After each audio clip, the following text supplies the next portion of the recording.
দেশের বিদ্যমান অর্থনৈতিক উন্নয়নকে টেকসই করতে বিনিয়োগের গুণগত মান বৃদ্ধির বিকল্প নেই বলে মনে করেন অর্থনীতিবিদরা। তাদের মতে গেল 4 দশকে বাংলাদেশ অনেক এগিয়েছে ঠিকই, তবে তা বৈশ্বিক মানদণ্ডে প্রতিবেশী ও প্রতিদ্বন্দ্বী দেশগুলোর থেকে অনেক কম।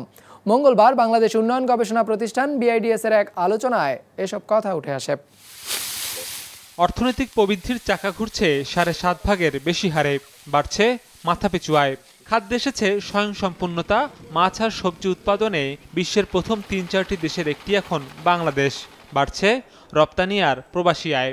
32 বিলিয়নে পৌঁছে গেছে বৈদেশিক মুদ্রার রিজার্ভ। স্বাধীনতার মাত্র 4 দশকে অর্থনীতির এমন উত্থান আসলেই কি বিস্ময়? এটা অলৌকিক কিংবা ঈশ্বর প্রদত্ত নয়, এটা সৌভাগ্য বলতে পারেন। আমরা সহায়ক সরকারি নীতির পাশাপাশি বিশ্ব বাণিজ্যের সহায়তা পেয়েছি।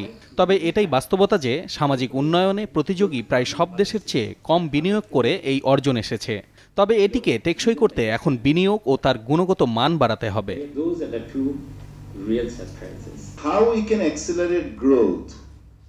কিভাবে আমরা এই প্রবৃদ্ধির ধারা আগামী দশকগুলোতে এগিয়ে নিয়ে যাব, যদি না আমরা বৈষম্য কমাতে পারি, সুশাসন নিশ্চিত করতে পারি।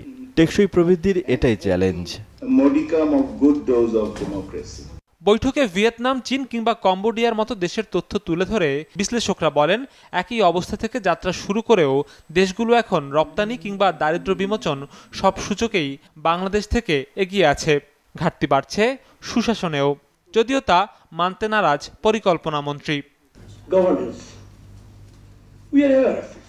সুশাসন, আমরা সচেতন আছি, আমরা সুশাসনকে ভালোবাসি, তবে আমাদের অন্য অগ্রাধিকার আছে।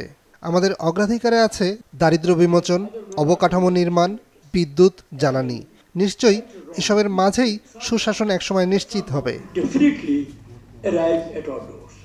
অনুষ্ঠানে বাংলাদেশের উন্নয়ন বিষয় নিয়ে একটি গবেষণা গ্রন্থের মোড়ক উন্মোচন করা হয়। সৌরভ রহমান, বিজনেস রিপোর্ট, মাছরাঙা টেলিভিশন।